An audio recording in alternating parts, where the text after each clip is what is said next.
Bhagavad Gita, capítulo 3. El yoga de la acción, Karma Yoga, versión Gita de acuerdo a Gandhi, traducido al español y recitado por Pedro Nonell. Arjuna dijo: Oh Janardana, si tú sostienes que la actitud de desapego es superior a la acción, entonces, ¿por qué, oh Keshava, me instas a tan espantosa acción? Pareces confundir mi entendimiento con tus desconcertantes palabras. Dime, por tanto, con palabras certeras, ¿cómo puedo alcanzar la salvación? El Señor dijo: Te he hablado antes, oh hombre sin pecado, de dos actitudes en este mundo, la de los Samkhyas por el yoga del conocimiento y la de los yogis por el karma yoga.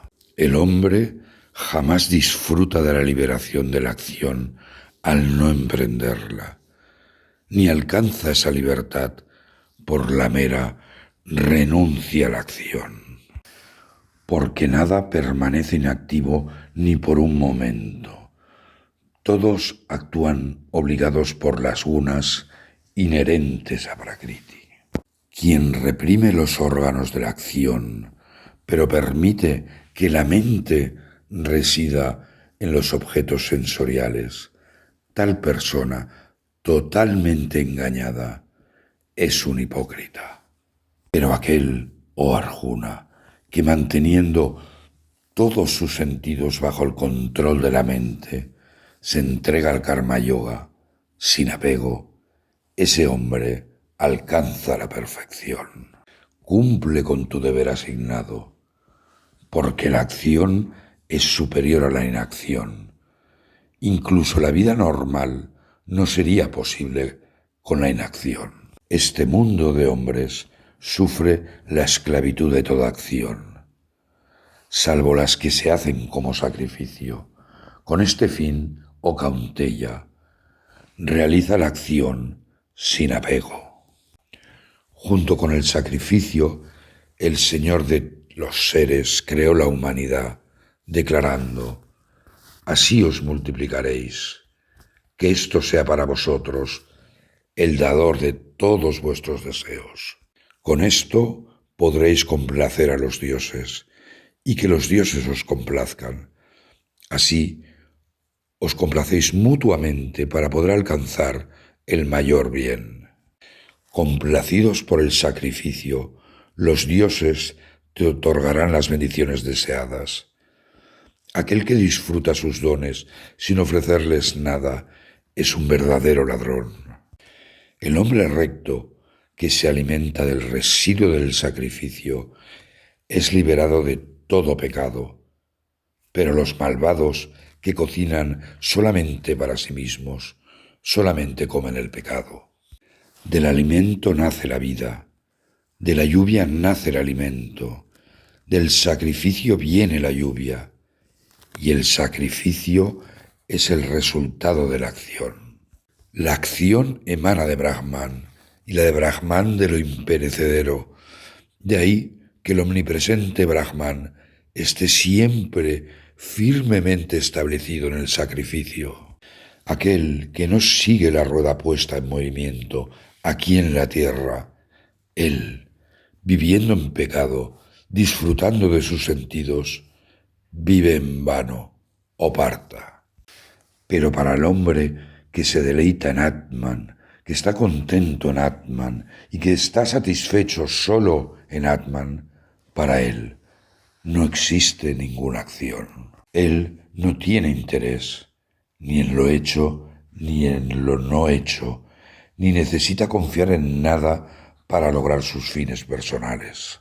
Por lo tanto, haz siempre el trabajo que tengas que hacer sin apego, porque ejecutando las acciones sin apego, el hombre alcanza el supremo.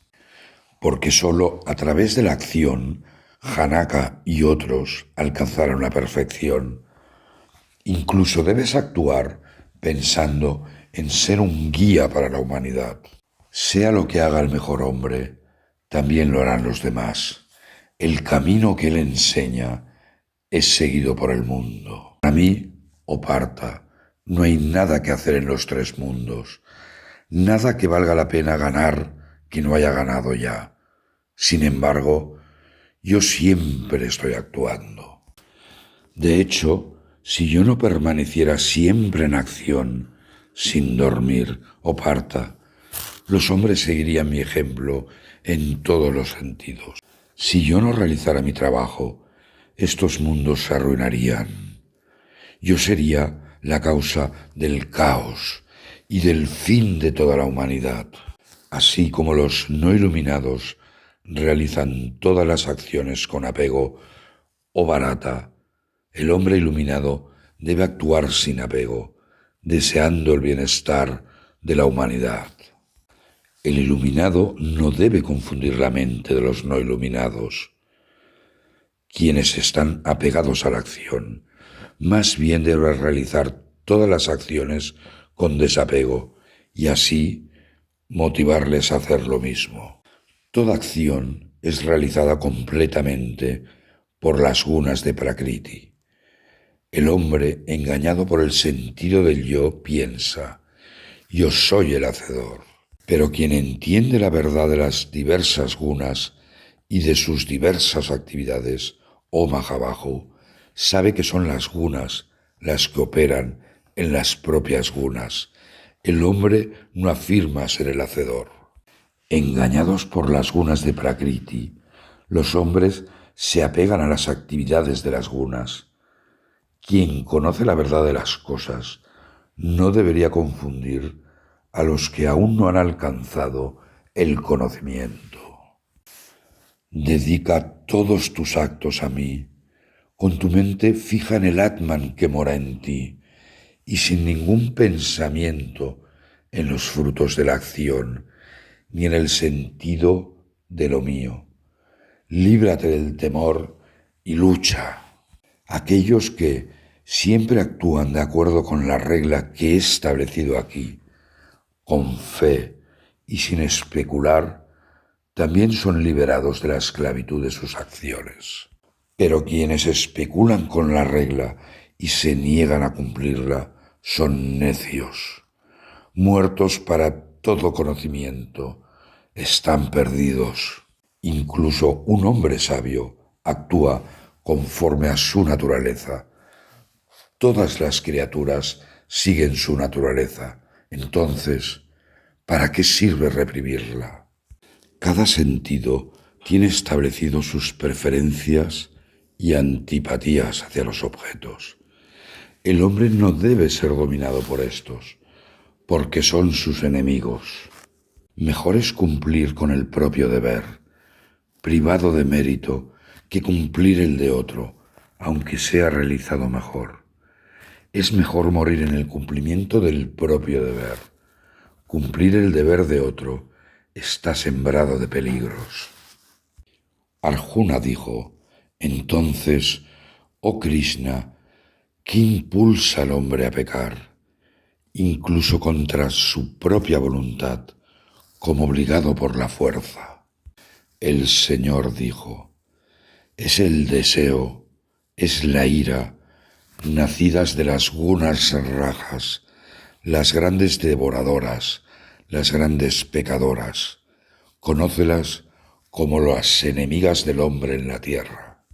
Tal y como el fuego es oscurecido por el humo, el espejo por la suciedad y el embrión por el amnios, así es oscurecido el conocimiento por el deseo.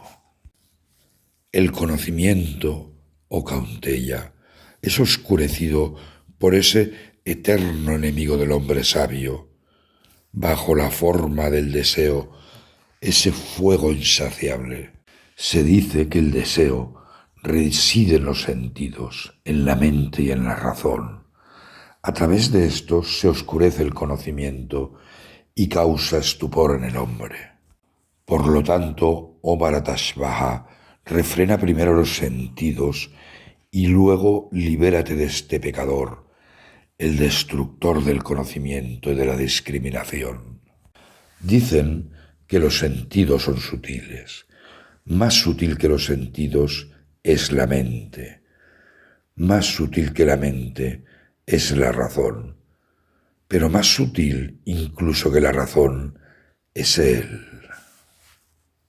Así, dándose cuenta de que él es más sutil que la razón y controlando el ser por el ser, o Mahabahu, destruye a este enemigo tan difícil de vencer, el deseo.